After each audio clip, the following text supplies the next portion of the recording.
হয় চাও চৌদিশে ধনশিৰি নৈৰ বাঢ়নি পানীৰ প্ৰলয়ংকাৰী ৰূপ আৰু ৰাইজৰ দুখ দুৰ্দশা কুলাই পাচিয়ে নধৰা হৈ পৰিছে এই মুহূৰ্তত। আৰু মই বৰ্তমান উপস্থিত আছো নুমলীগড়ৰ কাষৰীয়া ১ নং বুটলি খোৱাৰ বৰবালি টোপত। আৰু মোৰ সতীৰ্থ যিটো আছে, যিটোৱে দেখুৱাইছে সামগ্ৰিক পৰিৱেশ। এই বাসগৃহটো যদি সম্ভৱ হয় মই জুম কৰিবলৈ অনুৰোধ জনাম। যিটো এই বাসগৃহটো হৈছে এটা কুৰ্মী পৰিয়ালৰ বাসগৃহ। যোৱা ২টা দিনৰ পূৰ্বে পৰেশ কুৰ্মী নামৰ এই বাসগৃহৰ মুৰব্বীজনৰ বিয়োগ ঘটিছিল। কিন্তু বানপানী চৌদিশে বাঢ়নি পানী থকাৰ বাবে তেওঁলোকে খৰি দিবৰ বাবেও জেগা বিচাৰি নাপাইছিল, যাৰ ফলত ১ নং বুটলি খোৱা বৰবালি টোপ এই প্ৰাথমিক বিদ্যালয়ৰ চৌহদতে তেখেতক খৰি দিয়া হয়। কিন্তু তাৰ পিছত কিছু আগুৱাই আহিবৰ বাবে অনুৰোধ জনাম মই জিতুক। তাৰ পিছতে যি কৰুণ দৃশ্য ইয়াত দেখিবলৈ পোৱা গৈছে। ইতিমধ্যে ১৩০ জনকৈ লোকে এই বৰবালি টোপৰ যি প্ৰাথমিক বিদ্যালয়, এই বিদ্যালয়খনত ইতিমধ্যে আশ্ৰয় গ্ৰহণ কৰিছে আজি ৩ দিনে। কিন্তু এই আশ্ৰয় গৃহতে যি মৃতকৰ পৰিয়ালেও এই আশ্ৰয় গৃহতে তেওঁলোকে আশ্ৰয় গ্ৰহণ কৰিছে। কিন্তু যিহেতু চৌদিশে এতিয়া বানপানীৰ প্ৰলয়ংকাৰী ৰূপ, চৌদিশে বানপানী হোৱাৰ বাবে তেওঁলোকৰ কাষলৈ আজি যিহেতু তিলনীত আজি ৩য়টো দিন, আৰু তিলনীৰ দিনাখনো যিহেতু বামুণ ইয়ালৈ আহিব পৰা নাছিল, যাৰ ফলত তেওঁলোকৰ যি ধৰ্মীয় নীতি, যি মৃতকৰ যি তিলনী কাৰ্য, সেই তিলনী কাৰ্য সম্পন্ন কৰাৰ ক্ষেত্ৰত ব্যৰ্থ হৈছে। মই যিটোক আগুৱাই আহিবৰ বাবে অনুৰোধ জনাম। যিহেতু 2টা দিনৰ পূৰ্বে পৰেশ কুৰ্মীৰ বিয়োগ হৈছিল, তাৰ পিছতে ওখ ঠাই বিচাৰি তেওঁলোকে খৰি দিবৰ বাবে এই আজি বৰবালি টোপৰ প্ৰাথমিক বিদ্যালয়, এই প্ৰাথমিক বিদ্যালয়ৰ কাষতে এনেদৰে খৰি দিয়া কাৰ্য সম্পন্ন কৰা হৈছিল, শেষকৃত্য সম্পন্ন কৰা হৈছিল।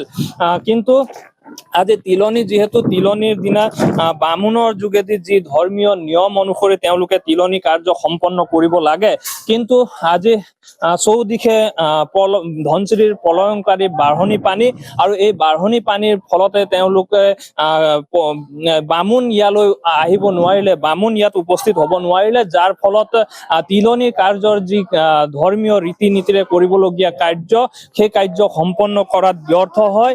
এক হাহাকাৰময় পৰিৱেশ বুলি ক'ব লাগিব। কাৰণ যিহেতু ধনশিৰিৰ যি বাঢ়নি পানী আজি 3 দিনে অপৰিৱৰ্তিত অৱস্থাত আছে। আজিৰ দিনটোত যদি লক্ষ্য কৰা যায় যে এই ধনশিৰি নৈৰ বাঢ়নি পানী কিছু পৰিমাণে ইয়াৰ উচ্চতা বৃদ্ধিহে পাইছে, কমা নাই। নিপকুৱে যি জলবিদ্যুৎ প্ৰকল্পৰ কেইবাখনো গেট খুলি দি ইতিমধ্যে এক সংহাৰ সৃষ্টি কৰিছে বুলি ক'ব লাগিব। মৰঙীৰ ইতিমধ্যে 15খনতকৈ অধিক গাঁও, নুমলীগড়ৰ বিস্তৃত এলেকা আমি আসাম টক্সৰ দৰ্শকসকলক পোনপটীয়াভাৱে দেখুৱাই আহিছো। আৰু মোৰ সৈতে মৃতক পৰিয়ালৰ লোক আছে, মই কথা পাতিবলৈ যত্ন কৰিম।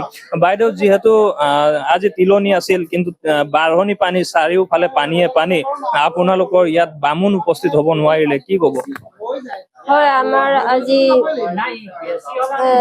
যোৱা শুকুৰবাৰে মোৰ স্বামীৰ দেৱতা মৃত্যুৰ লোক হয়, আৰু আজি 3 দিন তিলনী। গতিকে আমি এই তিলনী নিয়মটো সুচাৰুৰূপে পালন কৰিব পৰা নাই, যিহেতু আমাৰ এই বানপীড়িত এখন গাঁও আৰু বাঢ়নি পানীয়ে চাৰিওকাষে আৱৰি ধৰিছে। আৰু পুৰোহিতক আনিবলৈও আমাৰ ইয়াত কোনো নাৱৰ যাতায়াতৰ বা নাৱৰ সুবিধা নাই। গতিকে আমি আজি বছৰ বছৰ ধৰি এই বানপীড়িতত আমি মানে ভুক্তভোগী হৈ আহি আছো। আৰু আমি এনেদৰে সদায় কৈ আছো, আমাৰ ধনশিৰি নদীৰ কাষত আমাক মাথাউৰি লাগে, যিহেতু আমাক আজিলৈকে কোনো গুৰুত্ব দিয়া নাই চৰকাৰে। আৰু এয়া চৰকাৰে আমাক এনেদৰে শাস্তি দিছে বুলি আমি ক'ব খুজিম। গতিকে চৰকাৰে যদি আমাৰ এই বাক্যটো কোনো মূল্য নথকা বুলি ভাবে, বা আমি এনেদৰে আমি সদায় কৈ আছো কিন্তু আমি কোনো মূল্য নথকা বুলি ভাবে, তেনেহলে আমিতো সকলো চৰকাৰৰ মানুহ, কিন্তু আমাক যদি এনেকৈ অৱহেলা কৰে, চৰকাৰখন জীয়াই থকাৰো কঠিন হৈ পৰে। গতিকে আমি অনুৰোধ কৰিছো চৰকাৰক যে আমাক এই ধনশিৰি নদীৰ পাৰত বৰবালি টোপ গাঁৱত আমাক মাথাউৰিটা দি আমাক সকলো ৰাইজকে উপকৃত কৰিব। আৰু আমাৰ ইয়াত বানপানী হোৱা মাত্ৰকে কৰ্দৈগুৰি, জাতিকটীয়া, দৈগুৰুং সকলোতে পানী বাগৰি যায়। সেইখিনি মাথাউৰিও ভাঙি যথেষ্ট কৰ্দৈগুৰি, জাতিকটীয়া ৰাইজৰ বহুতো ক্ষতি সাধন হয়। গতিকে চৰকাৰক এটি অনুৰোধ, আজি আমি এই বানপীড়িতত আজি আমি কৰ্মভাগ কৰিব পৰা নাই, যিহেতু আমাৰ ঘৰখন সম্পূৰ্ণৰূপে বুৰ গৈ আছে আৰু আমি সম্পূৰ্ণ নিয়ম নীতি পালন কৰিব পৰা নাই। সেয়েহে আমাক এই কণ সুবিধা যদি চৰকাৰে কৰি দিয়ে, আমি চৰকাৰৰ পৰা সদায় উপকৃত হৈ থাকিম বুলি ভাবো। শেষকৃত্য কৰিবলৈও আপোনাৰ বাসগৃহৰ চাৰিওফালে পানী হৈ গৈছিল, কেনে পৰিস্থিতিৰ সৃষ্টি হৈছিল? আমাৰ চাৰিওফালে এতিয়া গৰু, ছাগলী, হাঁহ, কুকুৰা সকলো আমাৰ, যিহেতু অকল টিংটোহে বুৰিবলৈ বাকী, টিঙৰ ওপৰত সকলোখিনি মুৰ্গী চৰাইবিলাক উৰি উৰি আছে। আমি ঘৰলৈ যাবলৈ আমাৰ একো সুবিধা নাই, নাৱৰ কোনো সুবিধা নাই। এতিয়া আমি সকলোৱে এই কেম্পতে শিবিৰ পাতি আৰু কেম্পতে আমি থুলমূলকে নীতিভাগ কৰি পেলাই থৈছো। হয়, নিশ্চয়কৈ এয়া হৈছে মৃতকৰ পত্নীগৰাকী সহধৰ্মিনী, আৰু তেখেতে অতি দুখেৰে চৰকাৰক কাতৰ আহ্বান জনাইছে যে এই অঞ্চলত মাথাউৰি লাগে, মাথাউৰি হলে এই অঞ্চলসমূহ ধনচিৰিৰ বলীয়া বানৰ কবলৰ পৰা ৰক্ষা পৰিব। আৰু যিহেতু তিনিটা দিনে তেওঁলোকে আজি তৃতীয়টো দিন আৰু তিলনি কাৰ্য পুৰোহিত নহাৰ বাবে তেওঁলোকে সম্পন্ন কৰিব পৰা নাই, গতিকে এক দুখৰ সাগৰত সোমাই পৰিছে পৰিয়ালটো। আৰু মূৰ্খতে পিতৃ বিয়োগত দিশহাৰা হৈ পৰা পুত্ৰগৰাকী আছে। কি কব আচলতে এনে এক দুখৰ সময়তো পুৰোহিত আপোনাৰ ওচৰলৈ আহিব পৰা নাই, চৌদিশে বাঢ়নি পানী?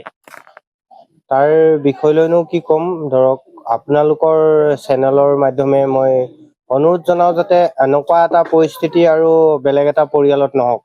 মই নিজে ভুক্তভোগী, ইয়াৰ বিষয়ে মই ইয়াৰ সমস্যাখিনি মানে নিজে সন্মুখীন হৈ বুজি পাইছো। আমাৰ আৰু চৰকাৰকো আপোনালোকৰ মাধ্যমেৰে অনুৰোধ জনাইছো যাতে আমাৰ বৰবাইলটোপৰ যোনটো প্ৰায় পানী সোমোৱা এটা জান আছে, সেই জানটোত যদি মাথাউৰিৰ ব্যৱস্থা কৰি দিয়ে আৰু সেই জানটোৱেদি যদি আমাক চুইচ গেটৰ ব্যৱস্থা এটা কৰি দিয়ে আৰু ধনচিৰিৰ কাষত যদি মাথাউৰিৰ ব্যৱস্থাটো কৰি দিয়ে, তেনে আজি মই যোনটো যোনটো অৱস্থা, যোনটো পৰিস্থিতি পাৰ কৰিছো, সেই পৰিস্থিতিটো যাতে আৰু আমাৰ গাঁৱৰ বেলেগৰ কাৰো তেনেকুৱা এটা হেৰি। কিমান দিনৰ পৰা এই আশ্ৰয় শিবিৰত আছে? এইটো আমাৰ প্ৰায় আজি 4 দিন, 5 নম্বৰ দিন। আৰু আজি ডেটা আমি বৃহস্পতিবাৰ, শুকুৰবাৰৰ পৰা সকলো গাঁৱৰ ৰাইজে ইয়াত আছে। আৰু বৃহস্পতিবাৰ আৰু তাতকে আগলৈকে ধৰক ইয়াত আমাৰ প্ৰায় 5 ঘৰ মানহে মানুহ আছিল। এতিয়া গোটেই গাঁওখনেই ইয়াত থাকিবলগীয়া হৈছে। দেউতাৰ কি বেমাৰ হৈছিল? দেউতাৰ বিশেষ তেনেকুৱা বেমাৰ বুলি ক'বলৈ আপোনাৰ কাহ হৈ আছিল আৰু জ্বৰ হৈ আছিল। আৰু আমি সেইদিনাখন দেউতাক উলিয়াই নিয়াৰ কাৰণে আমি কিছুমান সমস্যাও পাইছিলো, যিহেতু পানীয়ে আমাৰ ৰাস্তাটো গোটেইটো বুৰাই দিছিল। তেখেতৰ মৃত্যু হৈছে নে ঘৰত মৃত্যু হৈছে? তেখেতৰ মৃত্যু আমাৰ মেডিকেলতে হৈছিল, গোলাঘাট মেডিকেলত যিহেতু নিছিলো। আমাৰ ৰাস্তাটোৰ যদি সুবিধা থকাহেঁতেন আমি হয়তো আৰু অলপ সোনকালে হেৰি কৰিব পৰা হেঁতেন। হয়, নিশ্চয়কৈ আচলতে অতি দুখ লগা ছবি বুলি ক'ব লাগিব। আছাম টক্সৰ দৰ্শকসকলক আমি বৰবালিটোপৰ পৰা পোনপটীয়াভাৱে দেখুৱাই আহিছো। এইটো হৈছে 1 নং বুটলিখোৱা বৰবালিটোপ প্ৰাথমিক বিদ্যালয়, আৰু ইয়াতে ইতিমধ্যে বৰবালিটোপ অঞ্চলৰ প্ৰায় 130 জনকৈ লোকে এই আশ্ৰয় শিবিৰত আশ্ৰয় গ্ৰহণ কৰি আছে। আৰু অতি কৰুণ ঘটনা বুলি ক'ব লাগিব, যিহেতু চৌদিশে ধনচিৰি নৈৰ বাঢ়নি পানী আৰু ৰোগীয়া এজনৰ লোকক যিহেতু সময়মতে তেওঁলোকে চিকিৎসালয়ত উপস্থিত কৰাব নোৱাৰিলে, যাৰ ফলত তেওঁ মৃত্যুক আঁকোৱালি লবলগীয়া এক পৰিস্থিতিৰ সৃষ্টি হল। কিন্তু তাৰ পিছৰ পৰ্যায়তো যেতিয়া যিখিনি ধৰ্মীয় নীতি নিয়মৰ মাজেৰে মৃতকৰ হৈ যিখিনি কৰিবলগীয়া কাৰ্য, সেই কাৰ্যসমূহো সুচাৰুৰূপে পালন কৰাত ব্যৰ্থ হৈছে এইসকল বন্যাৰ্ত জনতা। অতি কৰুণ দৃশ্যাৱলী আচলতে। বিশেষকে ক'বলৈ গ'লে এই অঞ্চলত যিহেতু মাথাউৰিৰ অভাৱ, মাথাউৰি নিৰ্মাণ কৰি দিলে হয়তো এই অঞ্চলৰ পানীৰ যি ধনচিৰিৰ বলীয়া বানৰ যি পানী, সেই পানীখিনি ইয়াত নোসোমায় আৰু কেইবাটাও গাঁও বাচি থাকে। মৃতকৰ পৰিয়ালেও এই মুহূৰ্তত এইখিনি কথাই সদৰি কৰিছে।